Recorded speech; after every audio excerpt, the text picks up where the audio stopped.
snap. Feeling that music. Getting loosey-goosey. Oh, look at that. We're going back to the disco era. That's right. I'm bringing the disco era back. What's up? Woo! I love that. Got that metal intro, man. It just gets me every time. And what else gets me every time? Hanging out with my homie, my brother from another mother, Eric, Asian movie enthusiast. Also, hanging out with the Movie Dojo Army. That's right. On this episode of Is It Really That Bad? That's right. Who we got here?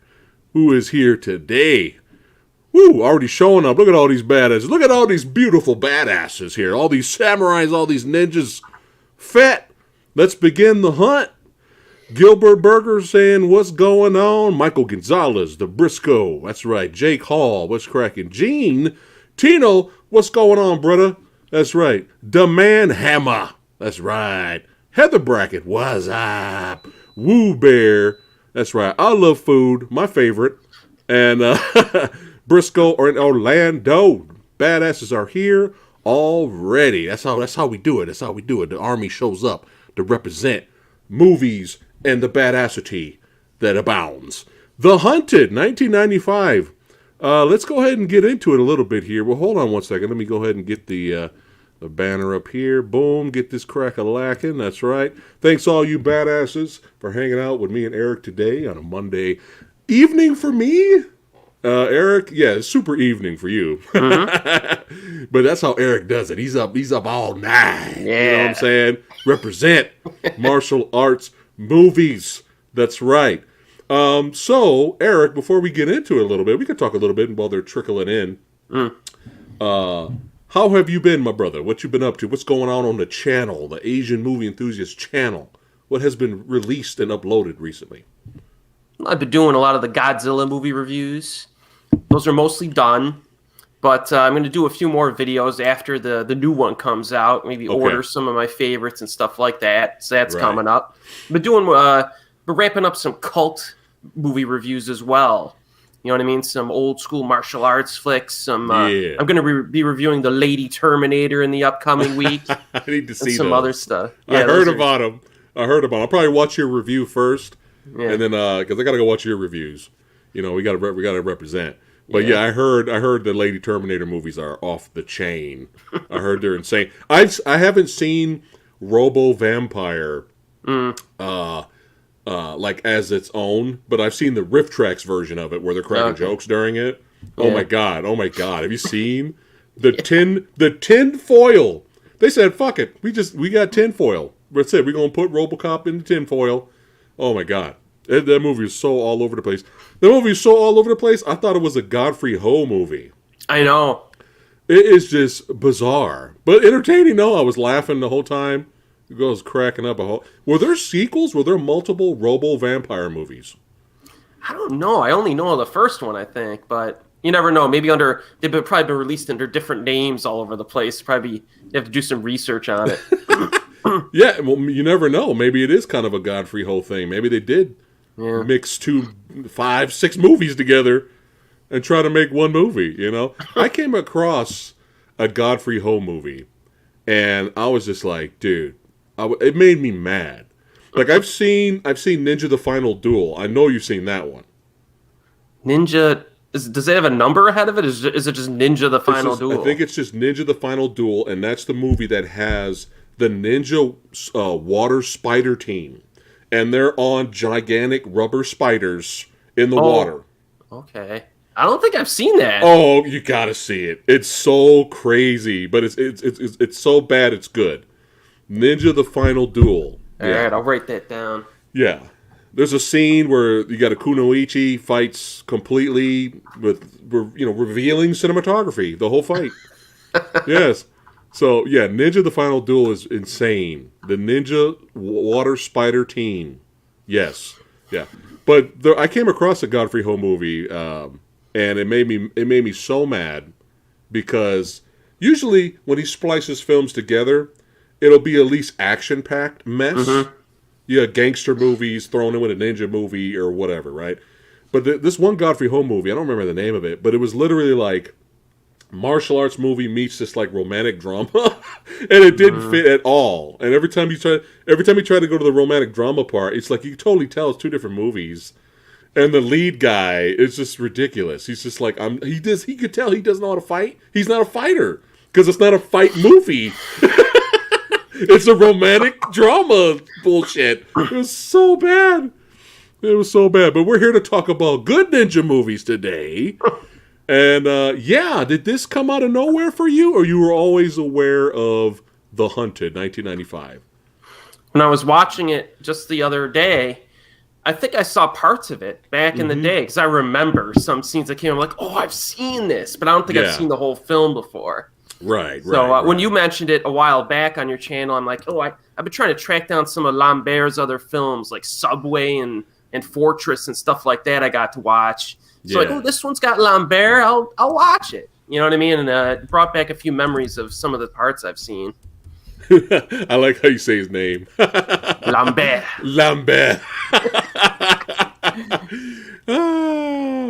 But Fortress, man. That's another. Maybe we should review that on the channel one day. Yeah. I'm pretty sure the rating's bad for it. Probably. That might be a future episode. You know, we'll think about it. We'll see with the Movie Dojo Army. Maybe they would want us to review Fortress in a future endeavor, or you never know. We may be pleasantly surprised, and Fortress's rating's actually not that bad. We'll have to check later. But here we go. The Hunt in 1995. Now, I remember it used to come on television. It used to come on the telly, and I always wanted to watch it from beginning to end because I grew up on the ninjas, yo. All right, I grew up on the ninjas. All right, I know everybody hates ninja exploitation, and I totally get everyone's hatred for it. I'm not going to defend the ninja exploitation, okay? I get it, right? But I couldn't help it growing up, you know, as a little samurai growing up, seeing two ninjas fighting on top of a rooftop of building in the daylight, where everybody could see them. It was, but when you're young growing up, you're like, this is so fucking cool. American Ninja movies, you know, they're cheesy, but I love them, right? At least the first two are the best. But you know, I grew up on that stuff. Something was different with this movie in terms of the tone and the vibe of this movie. Yeah, it's got ninjas in it, but what was it, Eric, about this movie? That it's still the 90s. Ninja Turtle movies are still popular. Ninja movies for kids are still popular. You got the Three Ninjas, right? You got all these cheesy ninja movies for kids. I know the first Ninja Turtles movie came out in 1990, and you know, maybe by 95, the ninja fan base, or people, you know, fans that want to watch these, mostly kids. You think it was kind of dying a little bit in America? What do you think? Maybe after the Three Ninjas sequels came out or something. I don't know when those came out. What are you talking about, brother? I was in the greatest ninja movie of all time, dude. What is it? High Noon and Mega Mountain or Magic Mountain or whatever the fuck? Jesus Christ. I saw scenes from that movie and it made me want to throw up. Yeah. I think probably the ninja craze, which obviously reached its peak in America through ninja exploitation, was the 80s, man. Shokasugi movies and all that stuff, right? Michael Dudikoff and David Bradley's of the world. And I was probably dying in terms of mainstream theater, exposure. There you go. There was another one. Surf Ninjas. I knew I was forgetting one. That's right. Movie Dojo Army knows what's up. Brothers don't surf. Yeah, I know. Yeah, you guys are. Yeah, but here we go. Paul wraps it up here. I think, do you agree with Paul on this one when it comes to The Hunted? Something was different about this. Yeah, I would say so.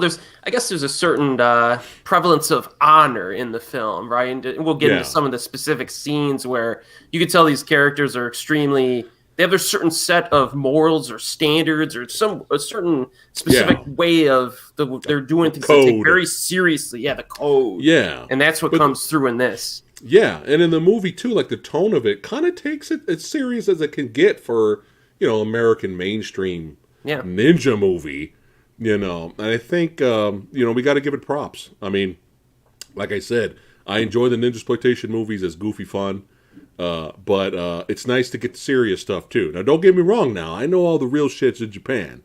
I know all the shit, so I know the Shinobi no Mono movies, and I know what's up now.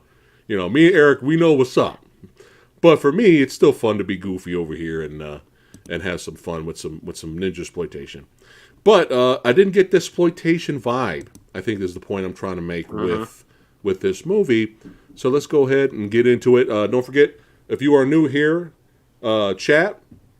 Every Is It Really That Bad episode, we're going to get into spoilers. Okay, so just kind of give you guys a spoiler warning. But yeah, let's go ahead and talk a little bit about The Hunted 1995. All right, let's get it. All right, The Hunted 1995. The plot is an American businessman visiting Nagoya, Japan, meets a woman in a hotel bar. Returning to her room, 3 ninjas kill her and wound him. But he sees the ninja boss's face. Now he's the prime target of a dangerous ninja cult. Directed by J.F. Lawton, stars Christopher Lambert, and I got to say it like that now. He plays Paul Racine. You got the great John Lone here as King Joe. Joan Chen is Korina. And you have the badass Yoshiro Harada as Takeda Sensei. And many more. Yeah. So let's go ahead and get into The Hunted. So again, I grew up on, I remember it used to come on TV and I used to see spots. I used to see scenes like, oh man, this was like, it would be a kick-ass movie. And then I never finished it or got distracted or something came up, right? It really wasn't until I rented it on VHS and saw it completely uncut. I was just like, oh my God, this is fucking cool. And then later got on DVD and then, recently got it on Blu-ray. So all you The Hunted fans out there, if you want the Shout Factory release or Shout Select release is the way to go. Like, the picture quality is good. There's deleted scenes. There's extended scenes. There's audio commentary from the director. There's even a rough cut of the movie on there. The picture's not great for it because it's like a print, but it's got extended scenes in there. So I haven't watched it yet, so that'll be kind of dope if we get extra action or gore or if who knows, right? So if you guys are fans of this movie, then go ahead and check it out on Shout Factory. They have a great Blu-ray release for it. But yeah, let's go ahead and you go ahead and get into the plot synopsis a little bit, Eric, and then I'll jump in like I always do here and there. Yeah. So our main character is Christopher Lambert. He arrives in Japan on business. Him and his boys are like coming back from late night of work, and his buddies want to rent a geisha, which would have been the way to go if you think about it, because that's not cheap, and it would have been a special experience. But Lambert's like, you know what, guys, I'm kind of tired. I got work I got to do early in the morning. You guys have fun. I'm just gonna get a drink at the bar. Yeah. So he goes to the bar. He's having something, and then Joan Chen is on the opposite side of the bar, and she's eyeing him up. I kind of had a crush on her growing up, man. I had a crush on her. I admit it. And I'm just going to call these people by their actor names. Yeah, it's easier. And Joan Chen is like really eyeing him up. She's saying what's up, right? So Lambert's like, all right, let's do this, right? So he goes over there and he starts talking to her, and they end up. He asks her out. She's like, okay, and they go and they see a Japanese performance. They go back to the hotel, and Lambert's a little klutzy here. Kind of his game isn't on point per se, but still, she likes him enough. She invites him in. They have a little roll in the hay, let's say. All he had to do was just tell her, I'm Connor McLeod from the Clan McLeod. Yeah, that's it. Yeah. That's it. That's the gateway to the goodness. And she's so nice that even when he drops his pants and he shows her his piggy boxers, she looks at his boxers. She goes, "Piggies?" And he says, "Yes, they're piggies." And she's like, "I like piggies." And he's like, "This is good." It just came out of nowhere. I was like, "What the hell? Just what? All right, piggy boxers." Okay. Yeah. Well, hey, that's cool. I was hoping for something like Godzilla or He-Man or something manly, But so they have a nice time, and then she tells him, she's like, "Hey, you gotta leave, and we can't see each other anymore." She doesn't really tell him exactly why. Yeah. And as it turns out, there is in modern times a band of lethal ninja cult. There's not they're not like necessarily traditional ninja. They're a cult in this, and they're basically waiting outside their window because they don't want any type of ramifications or like complications. So they're waiting for Lambert to leave to make their job easier, just in case. So he leaves. They come in. You know what I mean? They confront Joan Chen and are ready to assassinate her, but Lambert finds out in the elevator that he has her room key in his pocket. So he's like, ah, crap, I got to go back and give her the room key. And then he witnesses her murder. And as it turns out, the lead ninja dude, played by John Lone, showed his face to her because she requested to see it before her inevitable death. And he gave it to her as, it's like, here, you can see my face because you're dead anyways. So Lambert witnesses his face. The ninja attack Lambert. They think they kill him, but he miraculously survives. Yeah. And that's where the movie kind of takes off from. Yeah. Let's rewind a little bit. I didn't know they had Western-themed bars in Japan. Is that a thing? That was probably seen in Vancouver that they shot, right? Because it was shot in Nagoya and Vancouver. That's probably where it was, yeah. Yeah. I was like, oh, we got Western music. You don't see too many of those. We got cactus in the background. I was like, all right. And how many times in that song did that guy say the word cowboy? Like, did they just make that song up just for this movie? I'm a cowboy and I got cowboy boots and I'm a cowboy riding through. Yeah, I was like, well, okay. But yeah, that kind of made me laugh a little bit. But yeah. Piggy boxers, that's right. But yeah, John Lone, he was very fascinated when he came across Joan Chen's character. Because, he's the leader of the damn cult. And it was interesting because he told his men, he's like, this is my last job. We get hired to do this. This is it, and I'm out.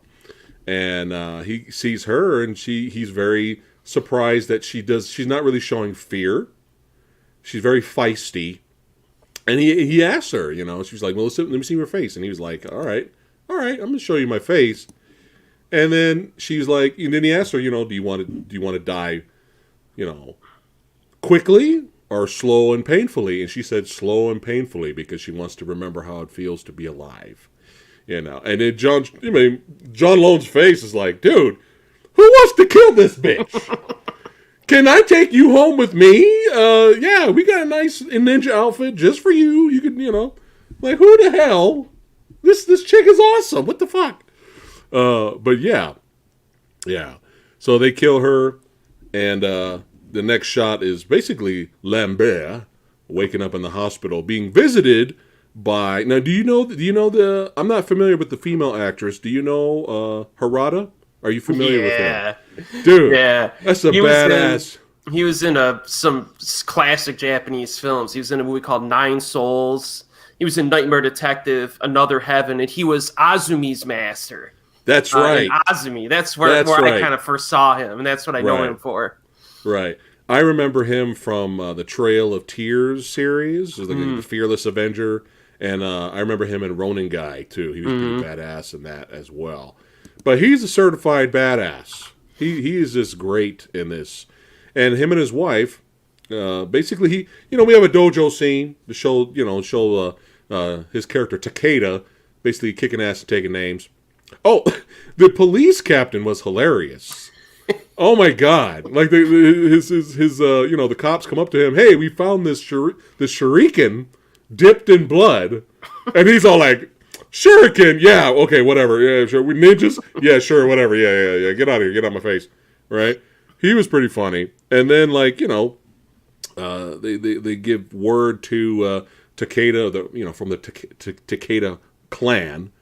And you find out later in the movie that there's this long history rivalry, and Harada's character is like he's like a, what is it? What they say? He's like from a generation of a samurai family, like and there's lineage here, and there's beef, son, okay, and they kind of take Lambert. They try to persuade Lambert to come with them because they're like, look.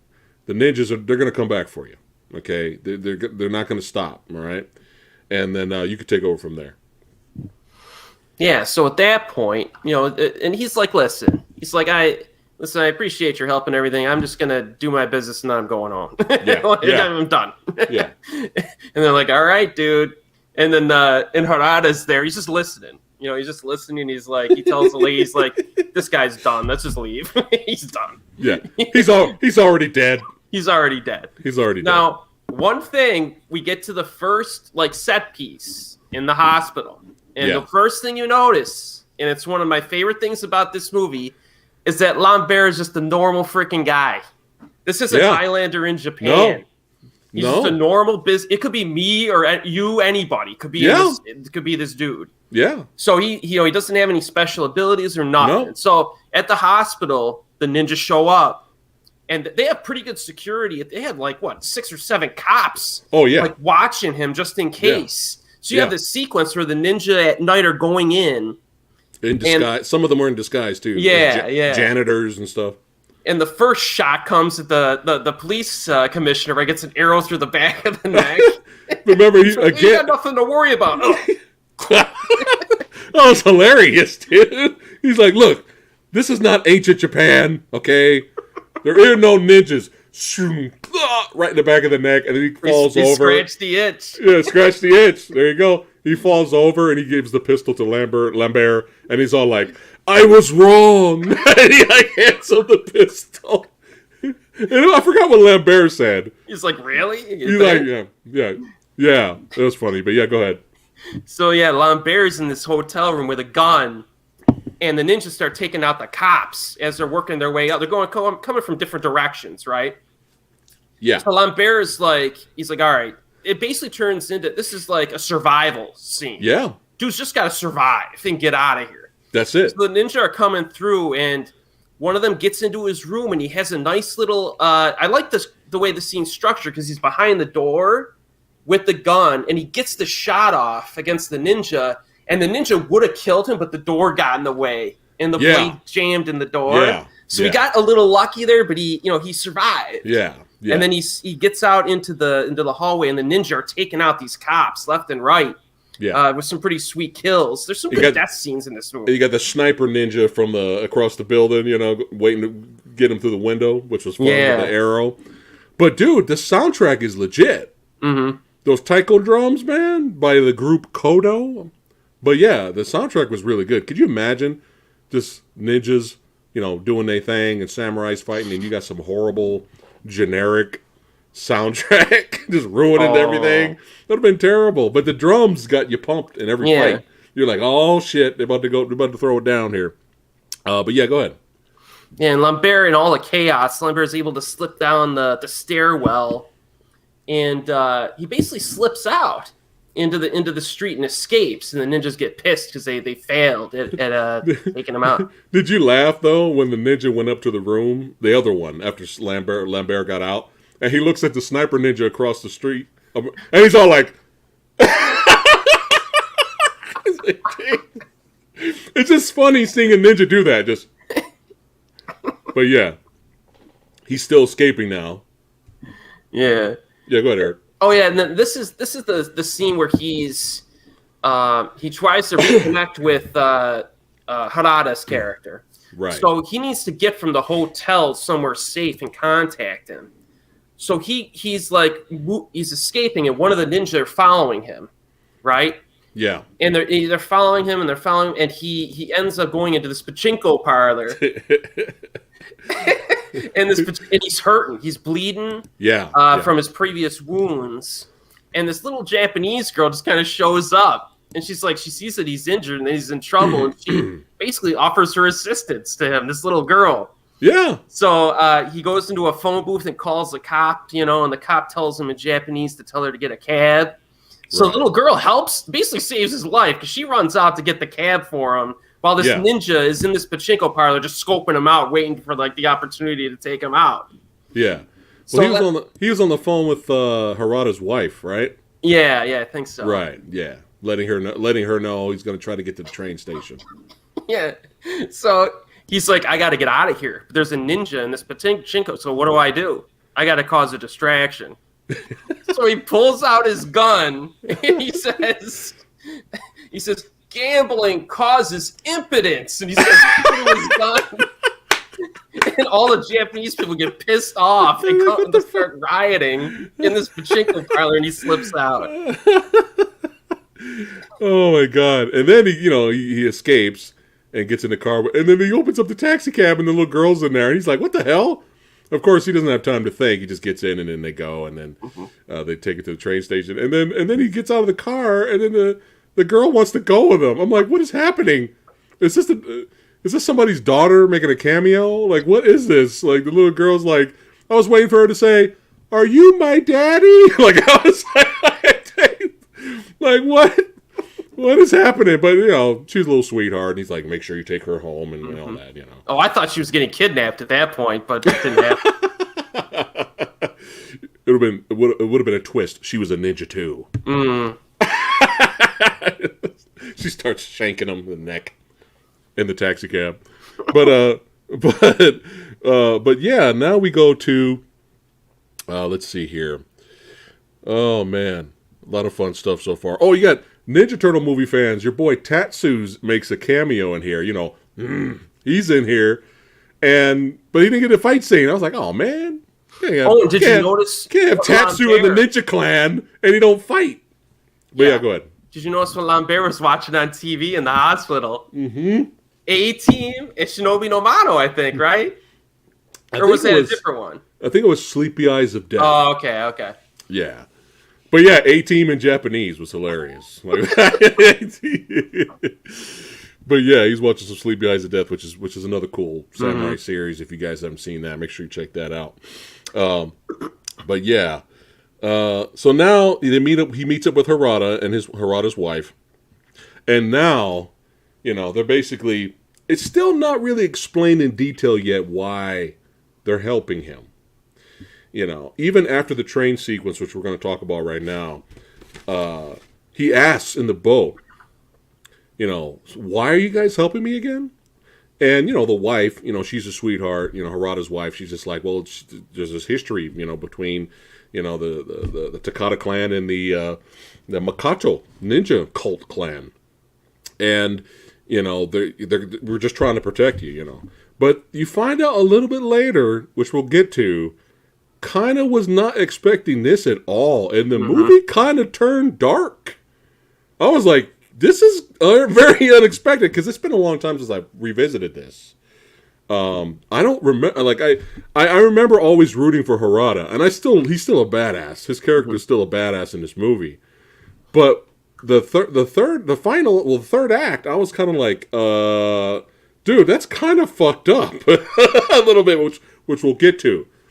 But let's get into right now one of the most badass action sequences that you will see in an American-made ninja movie, or at least basically a movie that was, an all-American theaters released, mainstream release is what we're talking about here, okay?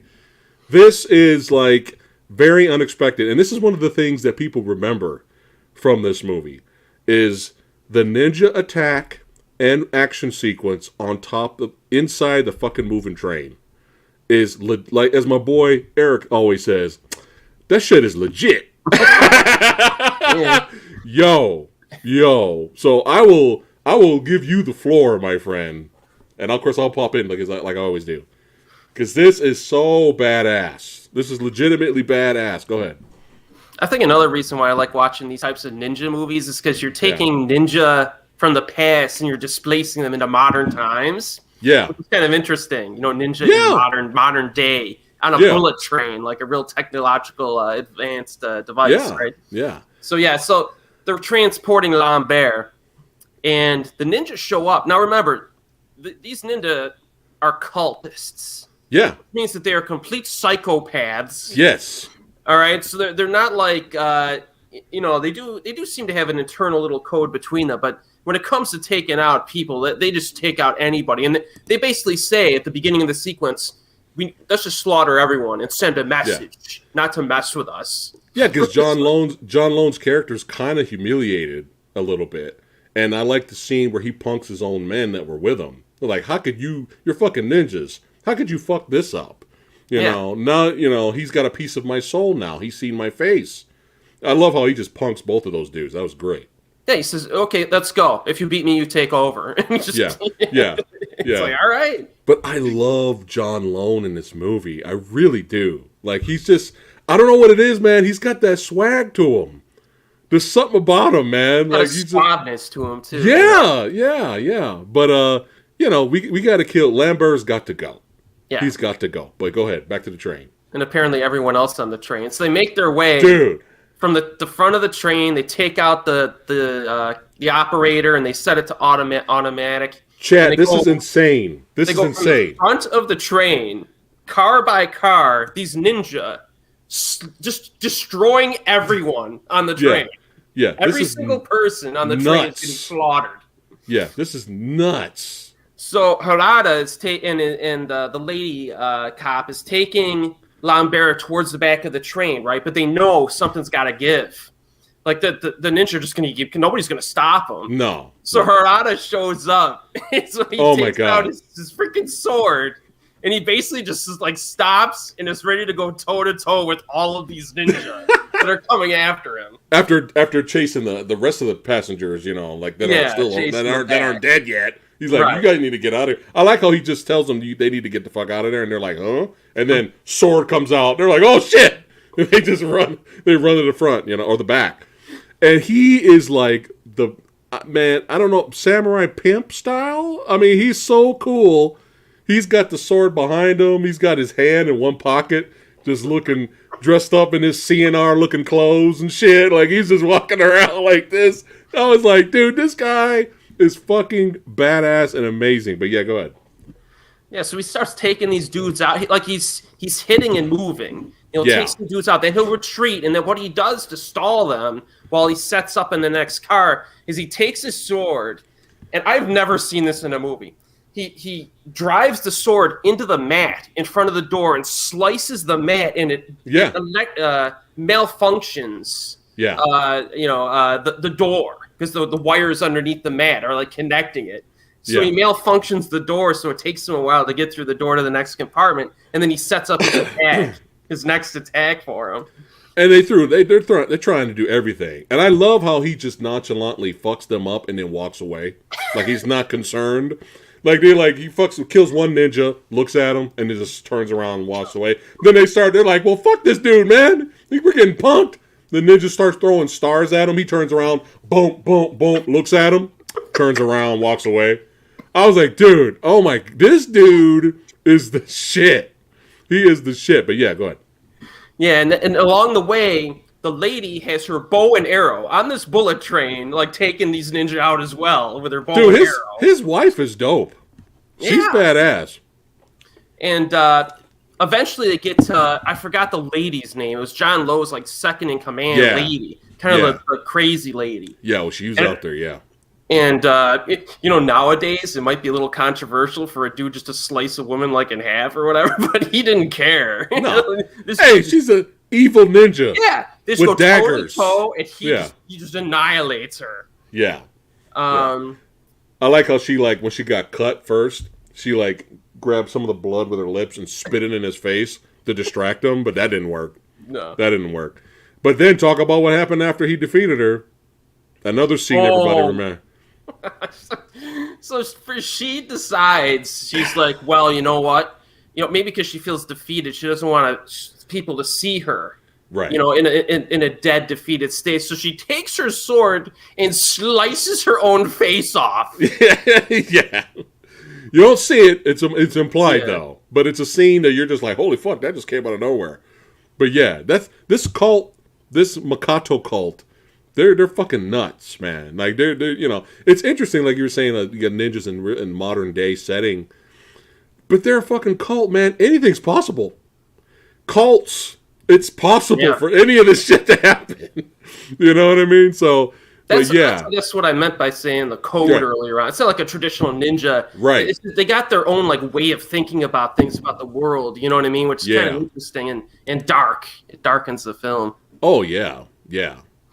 And just so much badassity, and then you have like I'm telling you, Chad, if you have not seen this movie, okay, look at this shot right here. Look at this. So you get Harada's still fucking up ninjas, and I love how he's calling out John Lone's name because he doesn't know which ninja is John Lone, the leader, right? What's his name? Kinjo, right? And he goes, "There's like one ninja left." Lambert tries to shoot him with a gun. You know, tradition. Samurai dude's like, "No, fuck that. No, give me the gun." He throws it out of the window.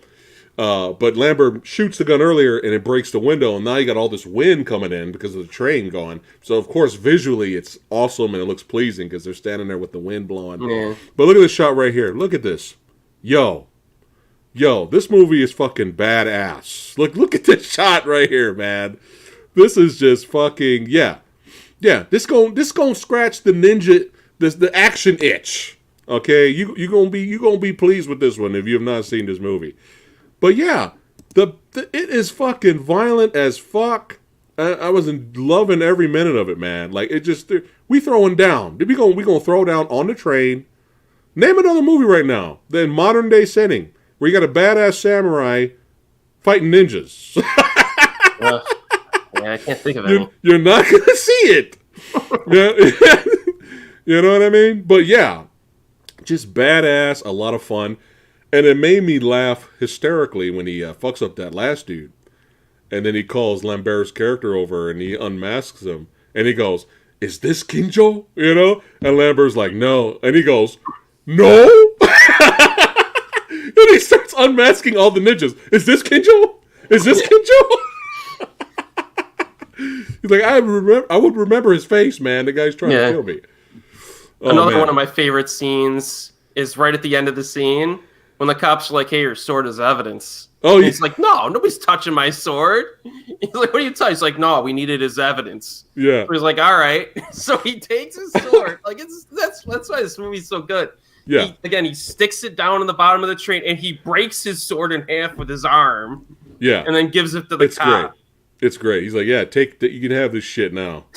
Yeah, have fun with this. Yeah, good luck with this with your evidence." Oh yeah. But yeah, and I love the fact that they even made the effort to have the ninjas' clothes kind of be part of the atmosphere. You know, we didn't have ninjas in black outfits on the train. You know what I mean? Like they wore stuff that was color to the to the surroundings. Like they even made the effort to do that in this movie. Was nice. But now. They escape off the train, and now Harada's character, they all go back to the island where Harada lives, and his martial arts school is there, and the samurai lineage is there from his great Harada family. And you can tell Harada's already training people. Like as soon as they've been training, right? Just to get ready for a future attack in case this Makoto Ninja Cult clan show up one day, right? But then you get a little bit more information, which turns this movie in a dark territory. No pun intended.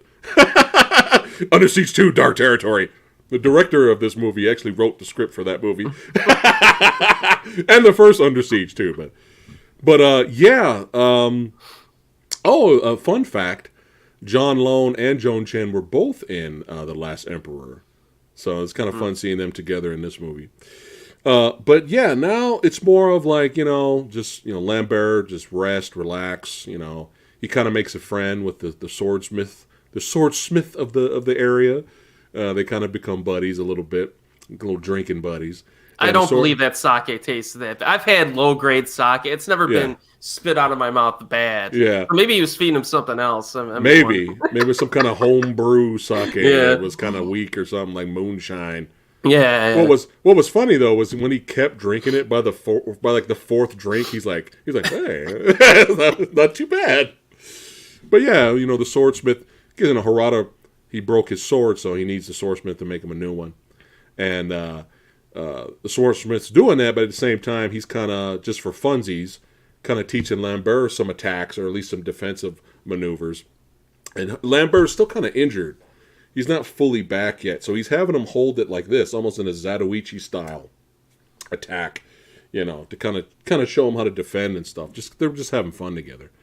And then you have this scene where the sword is completed, and he shows it to Lambert, And Lambert's like, oh my God, this is such a beautiful sword. And as soon as Harada walks in, he's fucking pissed. He's like, you're going to let this guy? Because, he's a little superstitious himself. You know what I mean? It's not just the Ninja Clan that's got their own cult. He's got his own supernatural thing, too. He's like, no one should touch my sword. He's all really pissed off about it. And they're kind of getting a little scruff up on the outside. You want to talk about that scene? Yeah. So they, Harada gets pissed. And Lambert also gets pissed because he figures this out. He starts to see, he puts two and two together, and Lambert's like, you know what?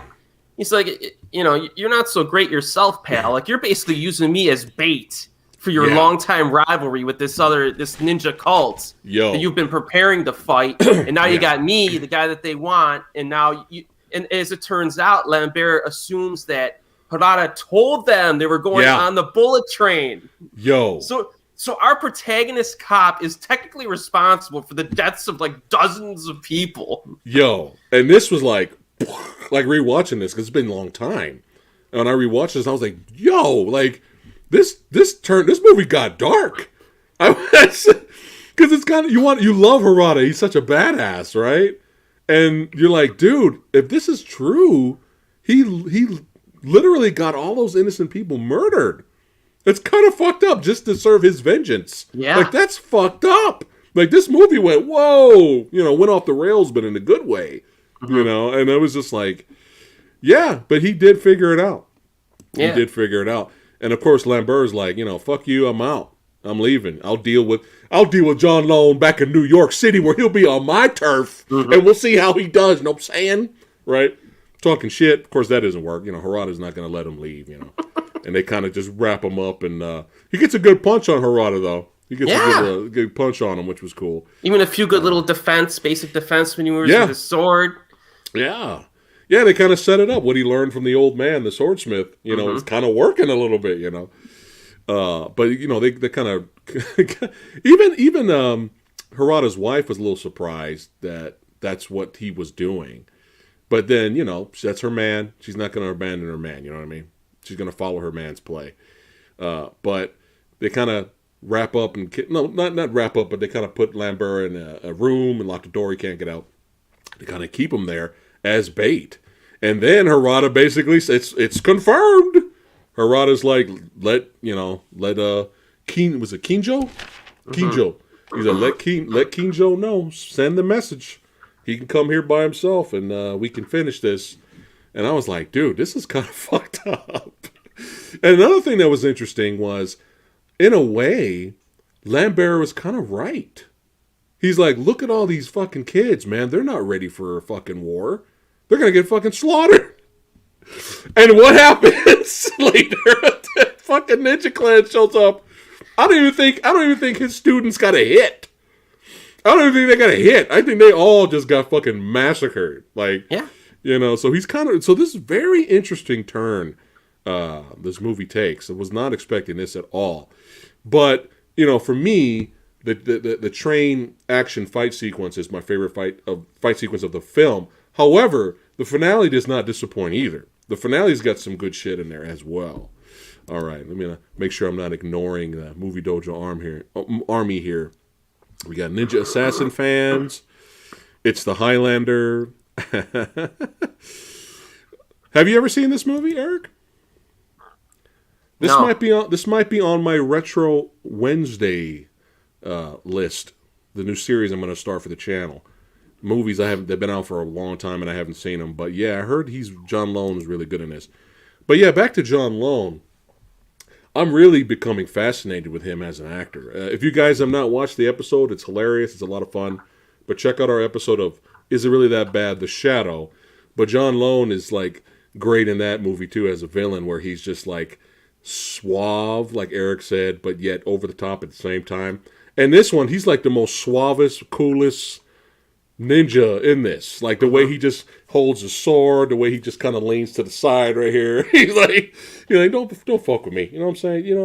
Don't. Okay, you want to do this? All right, let's do this. He just has that way about him. It's just so fascinating. It's not the traditional, your martial art stinks, and I'm going to beat you now. Haha. It's not that at all. You know what I mean? But yeah, I'm really fascinated with John. I would like to see him. You know what's interesting? More and more people I've come across. Well, people I've come across that I talk movies with, but then I've also come across other YouTubers as well. They're like asking, "Where is John Lone? Like, what happened? Like, what happened?" Oh boy, Samurai Guy froze. Uh-oh. I froze? You're back. You're back already. All right. Fascinating actor. They were like, where is this guy? It'd be cool to keep seeing him. You know, the last film he has, well, I better not check Wikipedia. Let me check IMDb. I know what it is. I know. Yeah, it's our favorite Jet Li movie. War. Yeah. And then Rush Hour 2. Yeah, I remember him being in that. He had a small role in that. But War, I don't even remember him being in War. But then again, I don't even remember War. Because War fucking sucks. But yeah. So, maybe he just retired, He's like, I'm tired of playing villains. He's more of a dramatic actor. Like, this is probably, I don't know if this is the first time we really get to see him in fight scenes, really. And because when I was going through his filmography, it's usually dramas. Yeah. Like crime dramas or maybe romance films or something like that. But yeah, even in The Shadow, he didn't really have like a fight scene. But in this one, he's doing all kinds of cool shit, which was cool to see. But he was great in this. And I want to make sure we don't forget this scene. Kinjo, the leader of a ninja cult clan, the badass, dresses up as a homeless man. Dresses up as a homeless man to infiltrate. You find out. Finally, they reveal, because I was like, why did they kill off Joan Chen's character? Why? And then he goes to visit the guy that gave the order, and he's fucking that dude up because he's just like, how could you kill Joan Chen? All right, how could you do this? She's awesome. She's beautiful. She's badass. What the fuck is wrong with you? And you find out a little later that she was basically sold by her fucking Uncle Pimp. Mm-hmm. Kind of pimped her out to him, and she was just trying to escape. So, that guy was dog shit, and we got to root for the villain on that one. So yeah. John Lone took him out, which was great. But of course, now we get to our finale. But yeah, the movie takes a huge twist to a dark territory here, with Lambert was basically used as bait. And now John Lone shows up. I like when he shows up to Harada, he's like, where's Lambert at? Where's Paul? And he's like, he's here, don't worry about it, but let's duel, And he's like, wait. I'm not Kinjo. I'm Kinjo's messenger. He's all like, just totally bullshitting. Just basically stalling while his clan is basically getting ready to totally massacre the samurai army that the bunch of rookies, they get massacred. So we have a big, huge ninja attack, which was great. A lot of people get fucked up. Harada's like, fuck you. Harada's throwing down. He's cutting down ninjas. You got Harada's wife doing some Green Arrow shit, taking dudes out. So we get some good action. But I like how Harada's wife is like, look, we can't leave Lambert to be, pig for the slaughter. We still got him locked up, So she sends the Smithsonian, the swordsmith guy, to release him. And talk about that scene when he breaks. When they're going towards the boat. Yeah, that was kind of funny. I don't know if I remember the dialogue though. Did they talk about anything? He's all like, "Hey, let's go fishing." He's like totally clueless because he's like drunk all the time. He's like, "Hey, my buddy, let's go fishing, let's go drinking and fishing." And then he gets on the boat and Lambert pushes the boat. He's like, no, you have fun. Yeah, I got to stand and fight. I can't keep running forever. Lambert goes back. Yeah. And then the guy, he's like trying to row and he's like, man, you were supposed to be on this boat rowing. God damn it. Yeah. That was kind of funny. But it was a nice see you later for that character who was kind of fun. But now not only we get some badass ninja fights, we get some badass train, one of the greatest scenes ever in the movie. All of a sudden, it's down to, Harada's character and John Lone's character. And I love the shot I love this. It's got this faraway shot where you got the matte paintings in the background, but you have like the moonlight. You know, you got the full moon, and it's a great, beautiful shot. It's like a faraway shot, and you got John Lone being a fucking pimp, ninja pimp, sitting there leaning on his sword, just like not worried or bothered at all. Just sitting there waiting for Harada to come around, and Harada's slowly walking up to him. And that final battle, that final duel between the Takeda clan versus the Mikado Ninja Cult clan. The last descendants is about to go down. It's about to go down, and then it starts to fucking rain. And I was like, God damn it, this is fucking great. I was like, kind of hoping it wouldn't rain, just moonlight. That would have been cool too. Yeah. That would have worked too, actually. But I was just like, this. Why not? Why not? Let's just make this more beautiful, beautiful carnage. And I love their fight. Their fight's pretty good. And you got Harada's wife on the side. She's still injured. And then really good fight we got going here. So the two legends brawling it out here. But Kinjo gets the upper hand. Bam! Gets the upper hand on our badass, beloved samurai that got a lot of innocent people killed. John Lone gets the upper hand on him. How does he get the upper hand? Oh, go ahead. Sword breaks. Yeah, that's right. It's a quick shot, but I played it a few times. Like, wait, Harada's sword broke because Lone comes down hard on it and breaks it, and it's not. You can't really tell from that shot, but I think his sword breaks. And then the what's left, he stabs and he gets a hit himself. He's like, "Fuck you, you're not going away unscathed. I lost, but you're not going away unscathed." But did his sword break because Lambert touched it? Oh shit! Oh, look at you! Now I got to go back and watch it again. It gives me an excuse to watch it again. I think you've come up with something. Well.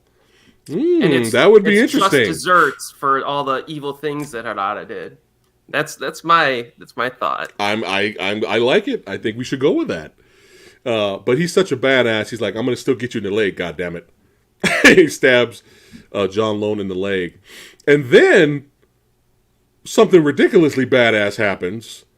Harada's still stabbed. Then Harada slowly pulls out the katana sword. I was like, holy shit!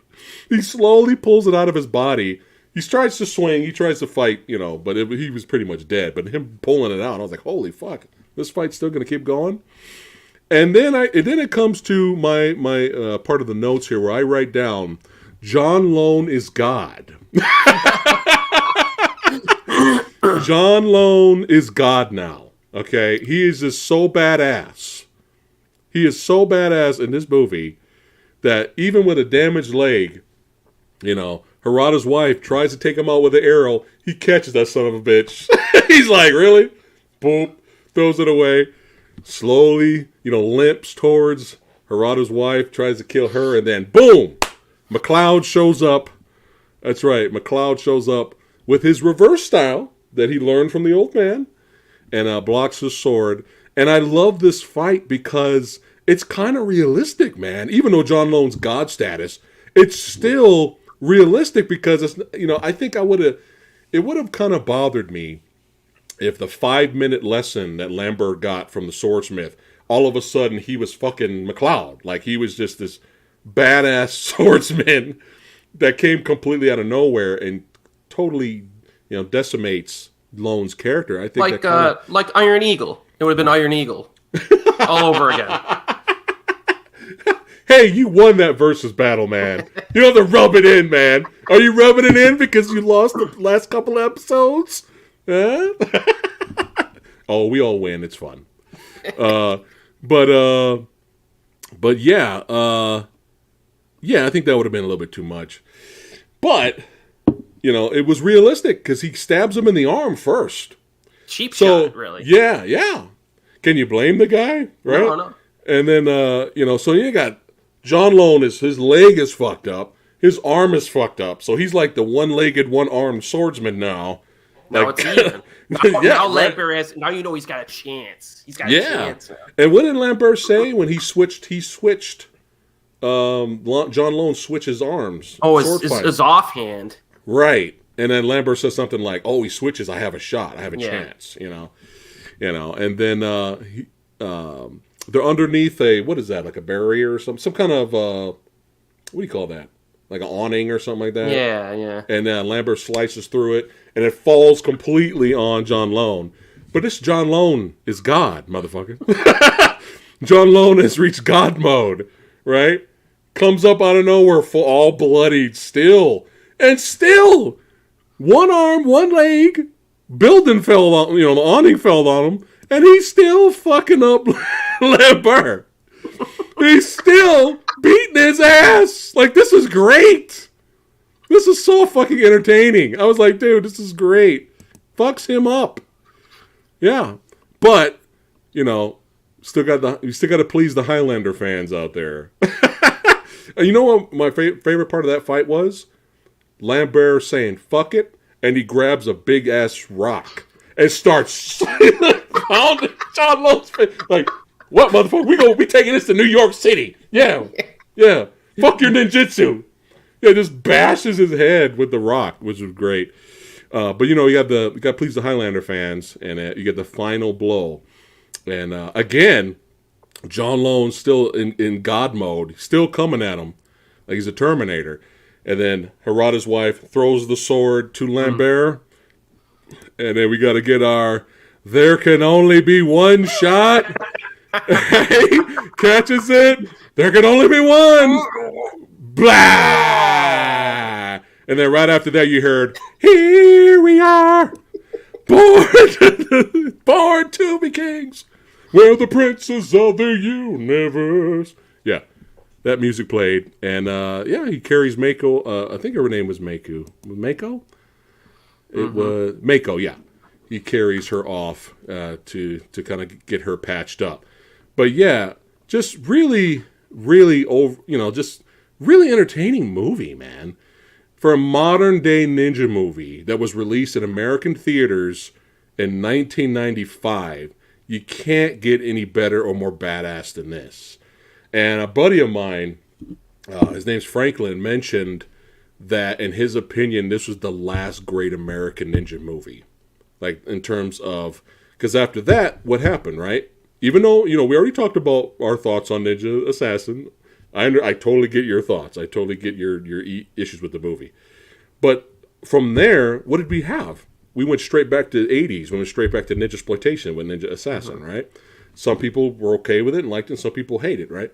But in terms of kind of keeping it grounded as much as we could and keeping things serious, I can't really disagree with them. Because I can't We're think not of really anything counting else. the Scott Adkins ones, right? No, those are Ninja Exploitation. Okay. Yeah, I enjoy both like of those. Yeah. Yeah, I enjoy those. But this one I think is actually better than those. To be the second one was, I don't know, but this one was pretty badass. The second one, the first one, something was off about it. Yeah, like some of the fighting was okay. The end fight in the street was cool, but like the second one really beefed up the action. Yeah, like Ninja 2: Shadow of a Tear. I highly recommend if you guys are martial arts movie fans or you love ninja movies. Ninja 2: Shadow of a Tear. You can even skip the first one, really. Ninja 2: Shadow of the Tear. They bring the fucking ruckus in that. Like that, you even get a Ken Kasugi. Sho Kasugi sons in this, yo. Their fight was badass. So yeah, Ninja 2: Shadow of a Tear, surprisingly, it's Ninja Exploitation, but it's badass though. But surprisingly, nobody talks about that movie. Everyone else mentions every other Scott Adkins movie, which is great, as long as we're spreading the word out there from amazing movies like Avengement or him playing fun characters like Yuri Boyka. That's great. But for some reason, Ninja 2 gets overlooked. I'm like, dude, if you want to watch a movie just with just kick-ass fight scenes, forget about if this is really real, authentic ninjutsu. Right. Fuck, this is not that type of movie, right? Ninja 2: Shadow of a Tear is pretty good. But dude, yeah, I might have to agree because I can't think of anything else. Like, we really had a really good badass ninja fight in The Last Samurai. That was a good ninja attack.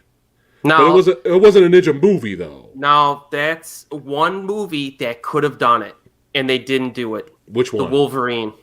The end of the Wolverine. Oh, that was set up to be the best ninja fight of the last like 20 years, and they dropped the ball. Right. And they went with the samurai, metal silver samurai thing. It was terrible. Have you seen? I mean, I bought the movie. I own it, but I have the extended cut. Did you see that one? No. That one has all. It's if you can at least watch that scene. Don't buy the movie, obviously, but maybe on YouTube they'll show it. But it's gory, bro. Like it's got he's cutting dudes up, in the R-rated version of the Wolverine. So I did enjoy the theatrical cut. It was just the last like 30 minutes.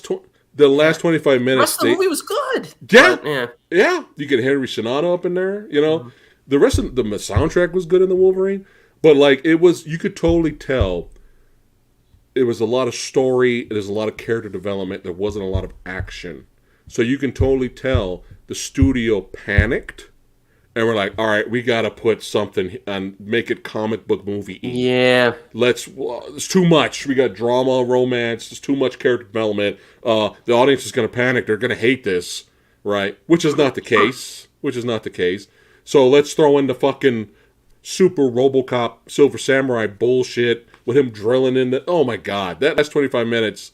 And the other thing they dropped was that fucking terrible. At the time, the ninja didn't know he had his abilities back. So could you imagine if he was fighting dudes and they were cutting him up and he was pretending like he was in trouble, and then he turns, he's like, "No, baby, I'm back." That would have been sweet, man. Dude, that would have been so dope. It would have been dope. Whatever. But yeah, that movie could have been the one. I agree with you. It could have been, but they had to go lizardy spit lady with acidy spit or whatever the fuck her power was. Forget about, hard R-rated Wolverine versus a whole bunch of ninjas, which is something I've been wanting to see for years in live action. Fuck that. We need generic, hot, lizardy, acidy spit woman and super mech samurai. You could have had Silver Samurai as Silver Samurai and had a badass end fight scene. Yeah, like after you still could have had that, but no, we got to do RoboCop. Fuck it. We got to. I'm telling you, it felt so out of place. You could totally tell that was studio interference. Mm-hmm.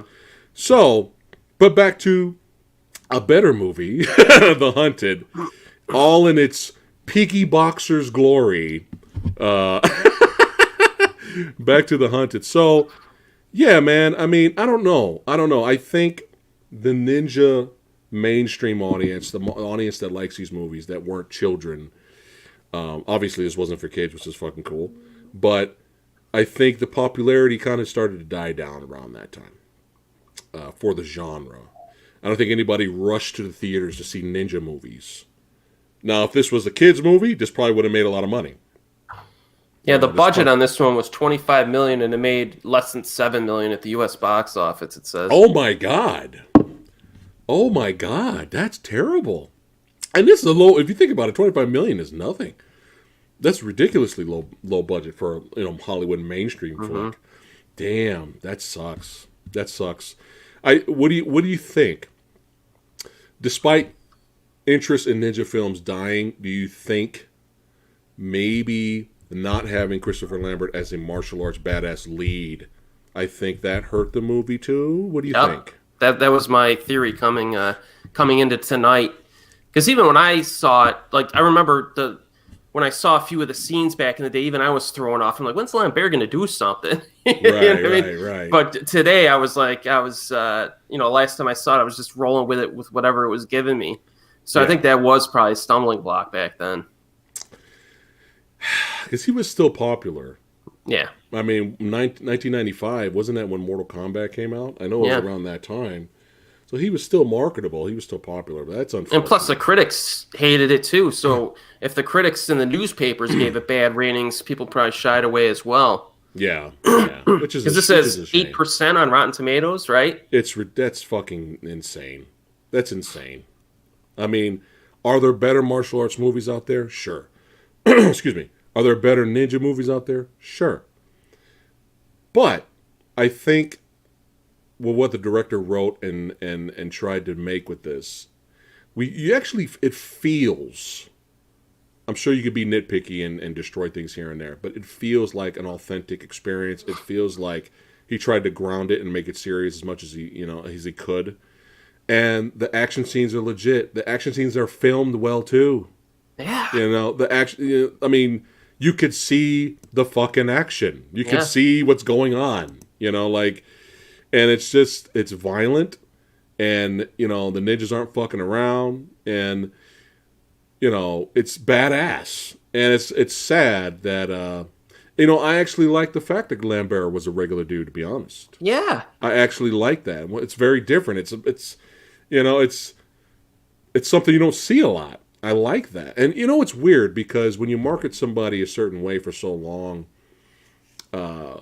when they try to do something different, it either works for them or it doesn't. And it's kind of sad when it's still a good movie that they're in, but people are like, The Rock is trying to be a dramatic actor. I don't want to see that. The Rock's getting his ass kicked by a whole bunch of gang members in Snitch. I don't want to see that. I want to see him pick up torpedoes and throw it. That's why if they ever did that Big Trouble in Little China remake, it wouldn't work because you're supposed to play the incompetent guy who's useless, right? Your supporting guy's supposed to do all the action. Yeah. So that's that would be a stumbling block for that project if they ever did that. Yeah, it was just something I really don't want to see. I really don't. There's some movies you can't remake. You just can't do it. But yeah, action, filmed great. You could see everything. Violent, fight choreography's badass. You got a badass villain who didn't fuck around. Cinematography was great. You get some really cool shots in this movie. And, it's just... Do you think also, not just necessarily the ninja movie genre was getting unpopular by then, do you think martial arts movies in general were also dying? Do you think that's what's going on? Yeah, I'd say so, because this is right about the time where Van Damme and Seagal and all those guys started tanking.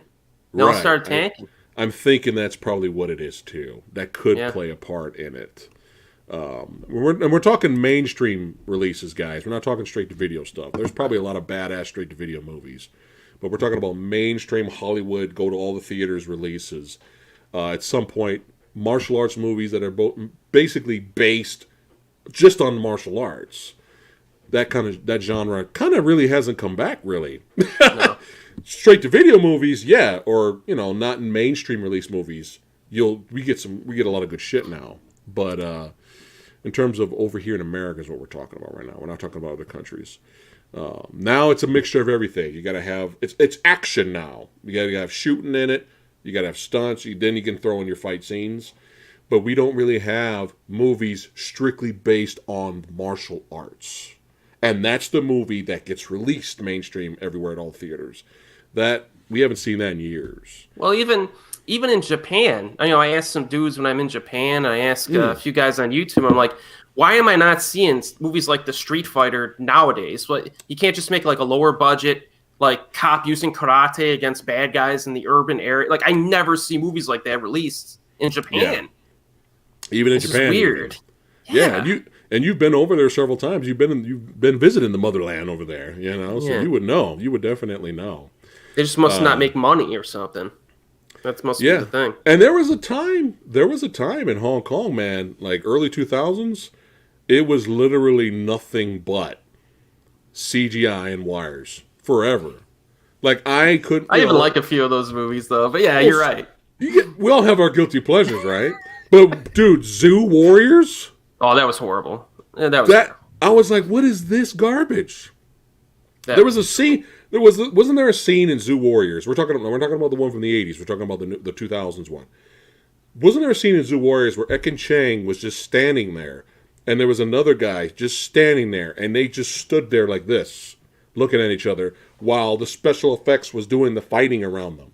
But that's the Storm Warriors effect, or the Storm Riders effect. After that movie came out too, they were doing a lot of that. Oh, they got okay. I don't know. If I have to choose, I'd pick Storm Riders over the Zoo. Mm-hmm. Because at least you get a little Sonny Chiba bonus. Mm-hmm. But I don't know. I was starting to lose hope in martial arts movies for a while until a movie came out called En Bak.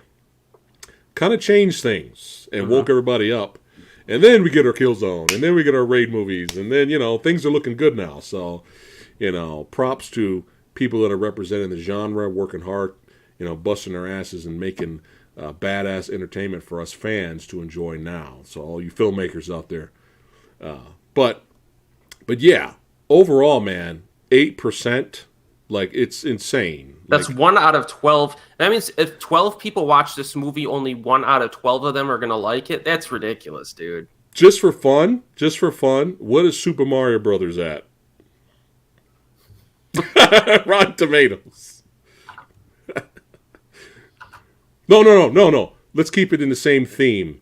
Go to Mortal Kombat Annihilation. I know we did that episode already, but I don't remember what it is right now. I just want to compare right now. Chat! You guys fucking rock. Thanks for hanging out with us today and liking the video. We're talking ninja movies. Oh, well, that was at 2%. Okay.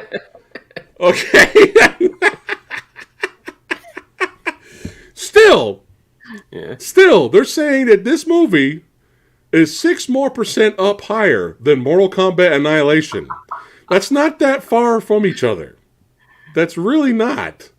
That's what they're saying here. They're saying that this movie that has one of the most badass action scenes ever on the train is very close in the territory, of our favorite. That's right, our favorite. I don't have the suckers gif on here anymore. Suckers. That's right, Scorpion doing his thing. But yeah, it's pretty bad. But luckily, there's badasses like us and you guys that are watching that are still letting people know about The Hunted and that they should check it out. No, it's not for everyone. It's okay if you don't like the movie. It's perfectly fine. But 8% is pretty much close to puke. I don't think this movie is puke. No. So, I'm going to show the Movie Dojo poll. They did vote too. We're going to show that at the end just for fun. It's like I always promise I'm going to do, just for fun, just to represent. You guys have a voice as well. But Eric, is The Hunted, is it really as bad as 8%? No. Actually, it's not bad at all. Where would you rate it if you had to rate it by using the tomato meter? Where would you put it? So if 10 critics saw it, I'd say at least 6 should like it. Be at least 6. It should be fresh. It should be a fresh film. 60%. 60%. I'm perfectly fine with that. I might even go 65. Yeah. Like it's entertaining movie, And for me, of course, you guys already know, it is not that low as 8%. That is absurd. So, The Hunted gets a pass today. It is not as low as the idiots out there say it is. I'm not saying you're an idiot. I'm talking about Rotten Tomatoes. But Movie Dojo Army's honest. There's some of them that didn't like this movie, and that's perfectly fine. But let's go ahead, just for fun, let us show the poll here. Bam! On the community tab, they rated that it should be higher than 8%. And on the That Phat Samurai Guy group page, which if you guys have not joined, make sure you join so we can hang out together. We all have fun over there. Even on there, they said it should be higher. So even the Movie Dojo Army thinks that The Hunted should be higher than 8%. They don't have to agree that it's high art or it's amazing or it's the greatest thing ever made. But even they're like, dude, 8% is ridiculous. That's way too low. So even the Movie Dojo Army represented, which was cool. Sometimes we don't always agree, but it's all fun. We can always agree to disagree, and it's all love here in the dojo. But yeah, I wish John Lone was still around doing stuff. It would be a lot of fun. Martial arts movies, action, or just dramatic roles. It would be great. He's slowly becoming one of my favorite actors now. But I need to watch more of his movies. But yeah, I need to check out that Iceman. Did you read the plot for that? No, but the chat guy mentioned it. Yeah, dude, it's like what? So they So John Lone's a caveman. He's a Neanderthal. They unfreeze him, and he's like in modern. It's like scientists find him frozen, and he's a Neanderthal from the old caveman era, and they take him out and unthaw him, so he's like in modern day. And I'm like, this is what in the world? And it's got good reviews. I'm like, all right, I gotta watch this. I like the Iceman Cometh with Yunhua and Yunbao. That was a good one. You were scaring me for a second there. I thought you were going to say the Iceman with Donnie Yen. No. Dude, that second movie, have you even watched it? I fucking hate the first Iceman with Donnie Yen. I didn't even bother going to the second one. Go ahead, tell me about it. The second one makes the first one look like a masterpiece. How is that possible? Oh, it's possible. I already talked about this with Kyle Wong, our boy Kyle. I already talked about this with him, where you have that scene where the cops are trying to get him, and he goes to take a shit. And he sits down on the fuck... I'm not making this up, chat. The Iceman with Donnie Yen, this happens. The cops are coming in, he goes in the restroom, sits down, takes a shit. I thought he was hiding. And then, the editing is so confusing... It looks like, I don't know, I still to this day don't know what the fuck happened. It looks like Donnie Yen took a shit, and the shit was so powerful that it launched him out of the building. And then the next shot is him on the outside looking at the cops going in the place he was at. What the fuck just happened? I will say this, the first Iceman film made me laugh, the second one did not. Oh shit. Ranjit, what's going on? Yeah, look at the Movie Dojo Army's rating it right now. They gave it a 75%. Even 55 is solid. That's fine too. 55, you got 70 here. There you go. And Omni Blast, that's right. Scarlet herself representing. But yeah, I mean 8% is like ridiculous. Nate Dogg, thanks for the dono, brother. He goes late to the ruckus but made it. Good talk happening. Well, thanks for joining us, man. I really appreciate it. Let's see. So he's talking. He's a how man Zoo Warriors is there from the Magic Mountain looks good. Well, I hope it's the original from the 80s. Don't be fooled by the new one. Don't be fooled by the new one. But yeah, it's definitely not that low. It's ridiculous. Like Vamp Daddy said, when nature calls, hey, you badass Iceman, Donnie Yen, which launches him out. His shit was so powerful. He just launches out. I was like, what? I was looking around. Like, what the fuck just happened? Oh, Astro says 1983. Okay, cool. That one's fun. That one's fun, too. Yeah. That's a fun movie. It's a fun fantasy flick. Oh, man. But this was fun, man. Do you know other Ninja? Do you have any other movies recommendations for chat? Can you think right now, or that's a tale for another time?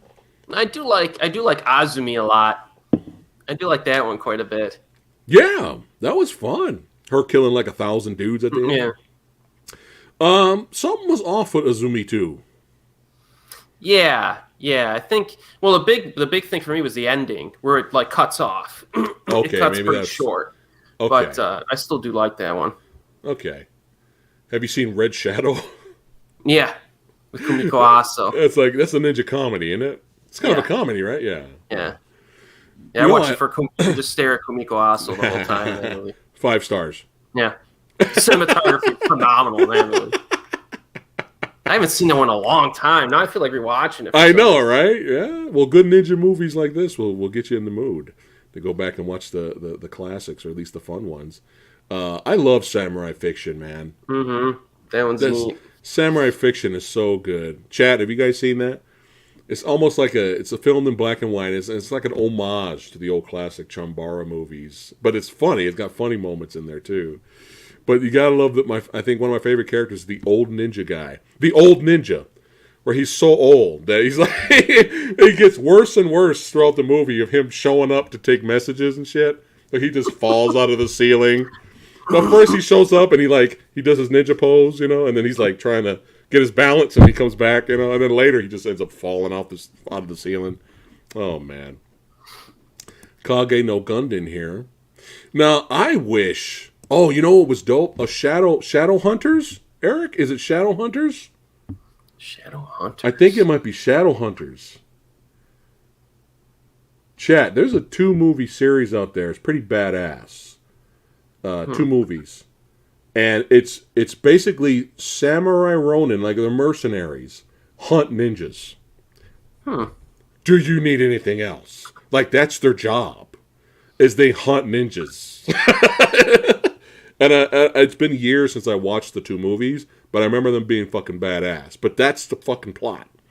They hunt ninjas. It's great. Let's see. I think it's Shadowhunters. But yeah, there's a lot of good shit out there. A lot of classics. And there's always room for the old ninja exploitation. It's too much cheesy fun. But speaking of cheesy fun, Eric, Ninja the Final Duel. I have a request. Samurai has a request. Ninja the Final Duel, you need to review it.